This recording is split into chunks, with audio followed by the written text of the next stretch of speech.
Senado Federal começa a analisar nesta semana o projeto do novo arcabouço fiscal. Os representantes paranaenses defendem que a proposta precisa ser discutida e querem deixar o Fundeb de fora do teto de gastos. O texto prevê um conjunto de medidas, regras e parâmetros para a condução da política fiscal do governo federal com o controle dos gastos e receitas do país. A expectativa do presidente da Casa, Rodrigo Pacheco, do PSD de Minas, é que o texto seja enviado para sanção presidencial ainda no mês de junho. O projeto do novo arcabouço fiscal poderá ser votado diretamente no plenário do Senado. Porém, a tramitação da proposta ainda está sendo debatida com líderes partidários. Alguns parlamentares pedem que a matéria seja discutida em comissões legislativas antes de seguir para a votação.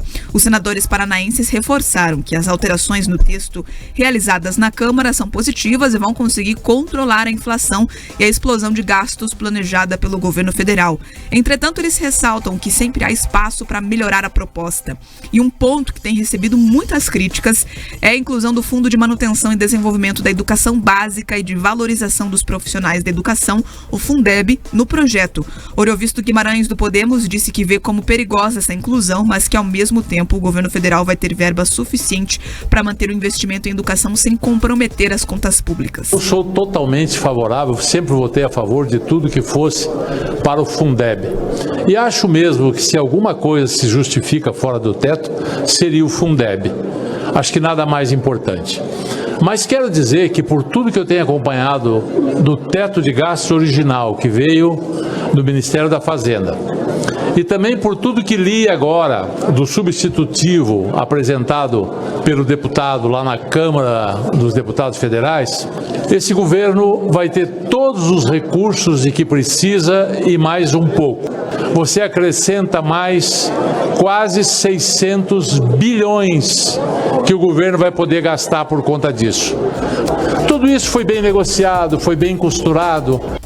Sérgio Moro, do União Brasil, também elogiou a proposta, mas fez questão de ressaltar que é importante ficar atento para que o governo não tente controlar as dívidas públicas com o aumento de impostos. É um projeto do governo. Ele melhorou muito com o relatório do deputado Cláudio Cajado. Mas ainda, e isso nós vamos ter que avaliar, se não tem espaço para melhorar mais. Porque o grande objetivo do arcabouço fiscal é impedir a explosão da dívida pública.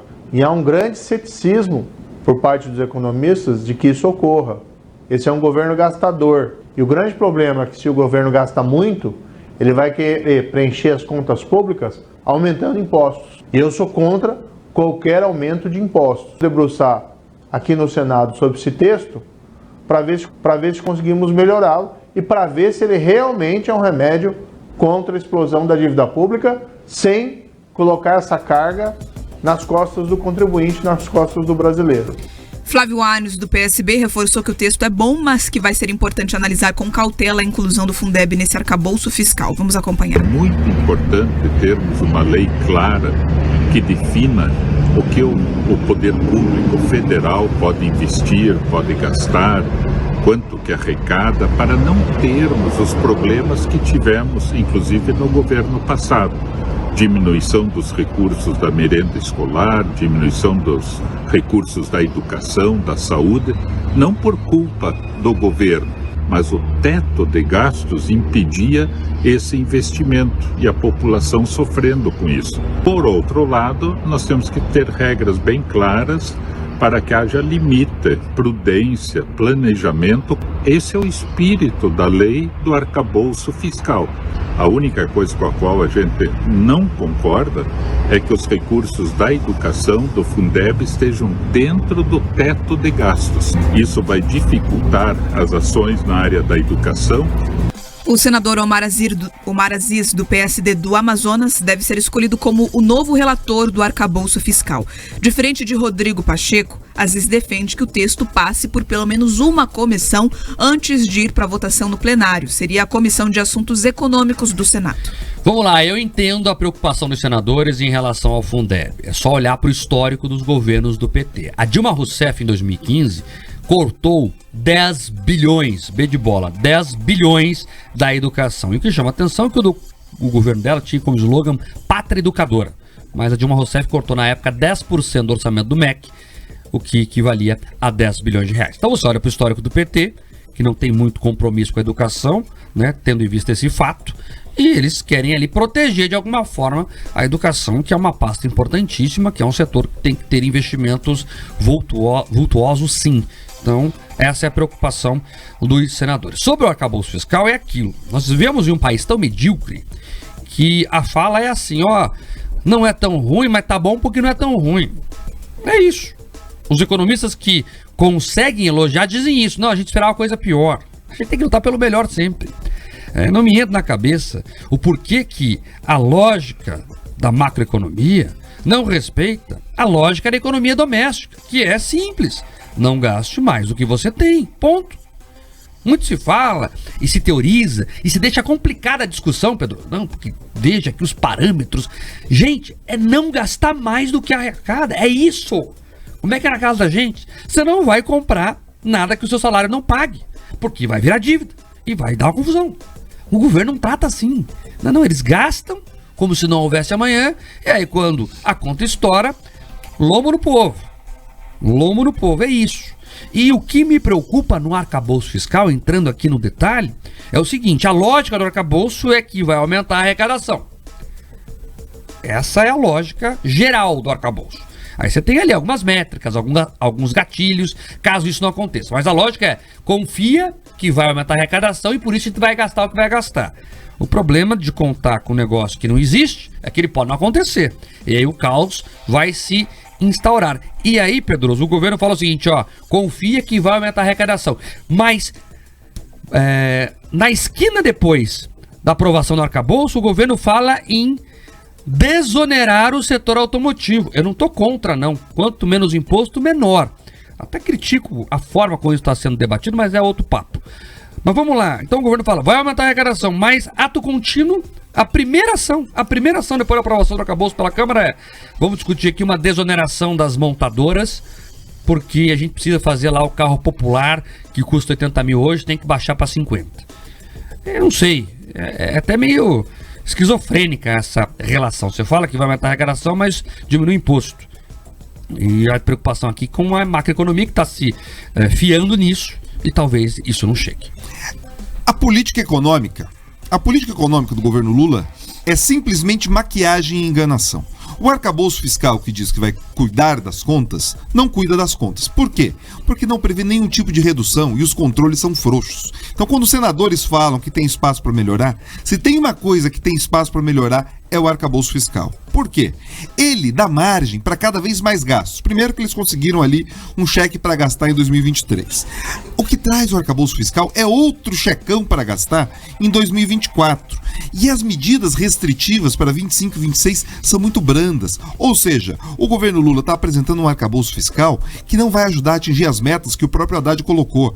E mais do que isso, é o tipo de medida que mais atrapalha quem vem depois dos 4 anos do governo Lula do que no dele. Eles vão continuar gastando em paz e com tranquilidade. Você falou agora da medida dos carros, mais maquiagem e enganação. Eles estão falando ali que eles vão fazer essa isenção, Mark, por 2 ou 3 meses, porque logo vem a reforma tributária. Enganação de novo. Fala que os carros vão baixar para as pessoas mais pobres, para o carro popular. Pelo amor de Deus, estão falando em carro de 70 mil, de 120 mil. É de novo, enganação. Agora, o arcabouço fiscal tem que ser olhado com muita atenção, porque, de novo, eles estão com apetite arrecadatório. Eles querem tomar o nosso dinheiro. Já olharam ali para as compras de Shein e outras plataformas, vão olhar com mais dureza ali para os impostos de pessoa física. No final, o que a gente sabe com certeza desse arcabouço, se os senadores não cuidarem, é que todos nós arcaremos sim com o nosso bolso para continuar pagando a gastança lá em Brasília. E o que me impressiona, Pedro, nessa questão econômica é o seguinte, vamos lá, eles anunciaram lá a redução do carro popular, ou pelo menos que querem fazer isso. Aí 2 dias depois o Haddad foi lá na Globo News, uma entrevista, e disse, não, calma, não é assim. Colocou uma vírgula, porque a vírgula não existia, gente. O Lula anunciou lá, não, nós estamos discutindo aqui um pacote para reduzir o carro popular. Aí todo mundo olhou aquilo com espanto. Como é que vai fazer isso? Aí não explicaram. Pode ver que nenhuma medida do governo vem com a explicação. Eles lançam lá a manchete. Aí, 2 dias depois, o Haddad veio e falou, não, calma. É por 4 meses apenas, só para esvaziar os pátios das montadoras e depois volta ao normal. Então é isso que o Pedro falou, é uma maquiagem, gente. Mas enfim, aproveite para comprar o seu carro nos 4 meses aí, porque vai ser isso. E vai ser isso por quê? Porque não vai ter como ele ficar prorrogando isso, porque não tem dinheiro no caixa. E ele precisa do dinheiro dos impostos das montadoras.